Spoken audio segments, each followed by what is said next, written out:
Welcome back, everybody. Take a break for Stephen. Mr. Stephen Shamus. I feel like I'm watching the movie Twins with Yeah. Schwarzenegger and DeVito. And I'm By the way, obviously the Arnold Schwarzenegger, and you're the Danny DeVito. Yeah, of course. Ah, Of course. okay. It's a Okay. dark hair. By the way, the Arnold documentary touches on it a little bit. It's very funny. I heard he what a 180 that guy's done in in like 20 years. He's gone from like almost like a joke being the governor, like people didn't really respect him and it was like funny, and like people like he's really heartfelt and like helps out a lot of people. Like, Yeah. good for him. Yeah. The It's American great. It's dream, great. right? Yeah. No, it's a great documentary if you have a chance to watch it. All right, Alex. My voice is a little funny today. I have a cold from my nephew's bar mitzvah, but we'll get through it. All right, what do we got today? Let's do it. We're going spider people. We're doing spider people and a beetle people. So bug day. We're doing bug day. We're going to talk a little Spider Girl, the Anya Corazon. Mm-hmm. We're going to talk Spider Woman, Julie Carpenter Spider Woman, Mary Parker, who is, I don't know if people know who that character is, and then Carapax the Indestructible Man. Got it. Okay. All right, Alex. So what do we got first on tap? Spider Girl, Anya Corazon. I think I'm saying that right. Corazon.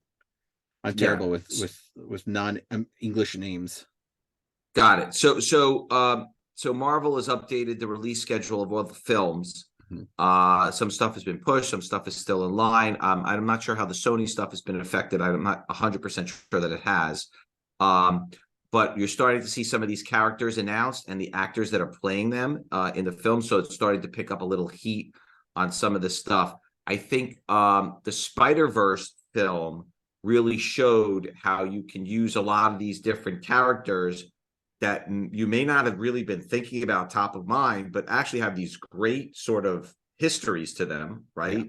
Yeah. Spider-Man India. Yep. Right? I mean, that was fantastic how they... they stitched that in. So I think people feel much more confident now in some of these other stories. So talk to us a little bit about Anya, and what the origin of this character is. Yeah, this was it's an older character. She's been around for a little while, but almost 20 years almost. But that's this crazy. Character is a spider character. We see her in the Amazing Fantasy when they relaunched it. She was, a teen, and she got caught between kind of like a warring gang. And when she got hurt, one of the gang members, kind of puts a tattoo on her and gives her spider powers. So she becomes a spider person. And she's been around for a while. Like, she pops in and out, and she's now a she's a Spider Girl. She was a Spider Woman, like, in her costumes changing, everything. She's growing up in the comics. But this is just one of those things where they were trying to give us more spider people early on, and also kind of give it more of an American feel with kind of different, there's different cultural backgrounds, especially in New York City. And she's a girl from Brooklyn. And it's just a character that's been around for a while. Right. So she's going to be in the Madam Web film, played by Isabella Merced. The first appearance is Amazing Fantasy #1, August of 2004. There's actually 861.98, so it's a big pop book. It's about $150 because of that. First appearance of Anya Corazon, Fiona Avery story, Mark Brooks and Jamie Mendoza cover and art. Ooh, then there's Amazing Fantasy number 2. From September of 2004, 11 9.8s. That's also about $150. The direct editions have a Nickelodeon magazine sub insert included, Fiona Avery story, Mark Brooks and Jamie Mendoza art with a Mark Brooks cover. Then you have her first solo series, Aranya, the Heart of the Spider #1, March of 2005. There's 137 9.8s. That's about $125. Fiona Avery story, Roger Cruz and Victor Olazaba art with Mark Brooks cover again. And then there's a Joe Quesada limited edition cover, 49 9.8s. That's about $100. So that's an interesting one. And I think you saw a big pop with the Spider-Man stuff after Spider-Verse. So I think you're going to see a lot of this stuff hit again. All right, what do we got next, Alex? Continuing the Spider People's Spider Woman, the second Spider Woman, Julia Carpenter. Right, played by Sydney Sweeney Yep. in the film. Very famous actress. They're getting some big names to play these roles. So talk a little bit about this particular character. Yeah, so this is the second Spider-Woman. We see her in Secret Wars, with that cool black costume, just like just like we see with the Venom costume. But she has spider powers. I think she's the second Spider-Woman. She was she was like in a in kind of like a training facility, like it was an athletic study to kind of see what she was, who could be like a good athlete. And she got submitted, she got in, and then they accidentally injected her with spider venom and other stuff that gave her powers similar to Spider-Man. She's been around forever. She was in Secret Wars, she was in Freedom First, Avengers. She's just kind of been all over the place. Secret agent, a lot of government stuff with her. And again, we've seen her for a very long time. She's dipped in and out of the comics, and here we go. Now she's going to be live action. Yeah, live action Marvel Superhero Secret Wars #7, November of '84. They did print a lot of those books. That was the big series back in the day. 732 9.8s, 9.9. That's about a $275 book in 9.8. First appearance of the new Spider-Woman, Julia Carpenter, Jim Shooter story, Mike Zeck and John Beatty art, Bob Layton cover. All right. Classic. Alex's pick of the week. What do you got for us? Is it t-shirts, Al? Is it black t-shirts? What do you got for us? I'm repping my buddy's store, Anyone Comics in Brooklyn. No, I want to talk about, we were talking about Wizards the last couple times, and I want to kind of just touch on it a little bit more. Sure. I remember the Wizards did a lot of the Wizard halves, and a few of them were mail-aways. Were they all mail-aways? They're all mail-aways, or some of them came into poly bags. Yeah, I don't know if they were all mail-aways, but certainly at the beginning they were. It was craziness. We used to have to like shut down the company for like a week and go through the Did you print those per order, or did you do a print order and then no, what we had to do was we had to place an order with Marvel and DC months in advance because they had to be printed. Right. And whatever we sold out, we just sold out.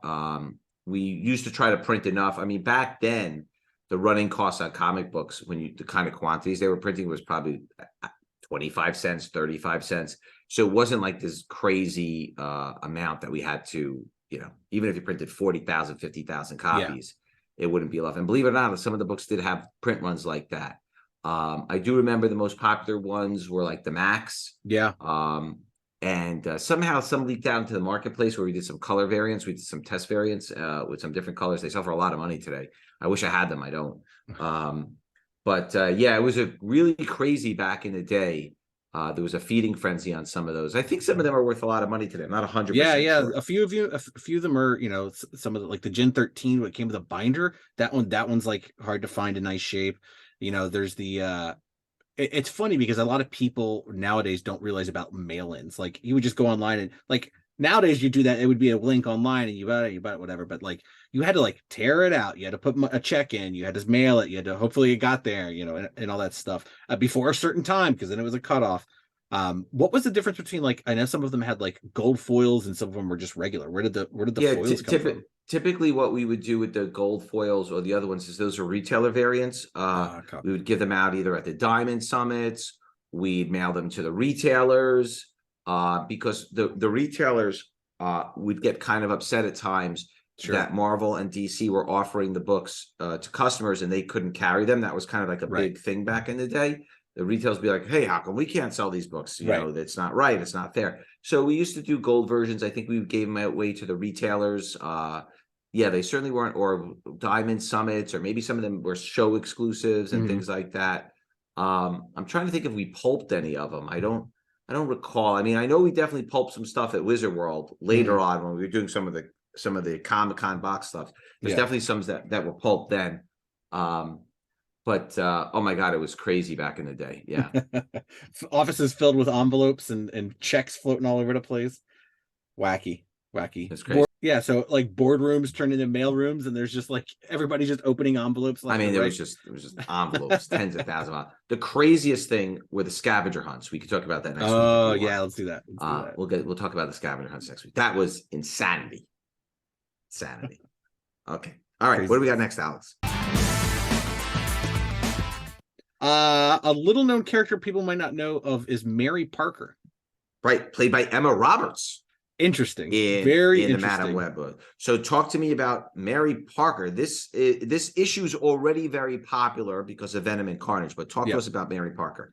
Yeah, Mary Parker, who is Spider-Man's mom, who, died a very long time ago, and then not until I think the late 90s, was turned into a super spy with her husband, and so Spider-Man's parents are super spies, and also retroactively, he has a daughter. They had a daughter, and Peter Parker had a sister.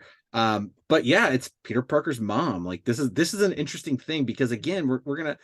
Are we gonna see Spider-Man in the Madam Web? They're using everybody but Spider-Man himself, and I don't think that there's even a slight rumor that Tom Holland's going to be in it playing Spider-Man or anything. So very interesting to see like Peter Parker's mom, no Spider-Man. Right. So this was back in the day when they were printing a lot of copies of Spider-Man, by the way. Yeah. This was probably the #1 selling title back then. Amazing Spider-Man 363, June of 92. I remember when these books were coming out month after month. It was insanity. 3,204, 9.8s, 199, and even 110. Those are about $125. Very high pops. Very high. And CGC is not even noting yet that it's Mary Parker's first appearance. Carnage, Venom, Human Torch, and Mr. Fantastic appearances. David McElhaney's story, Mark Bagley, and Randy Emberlin cover and art. All right, what are we closing with today, Alex? Another bug character, Carapax the Indestructible Man.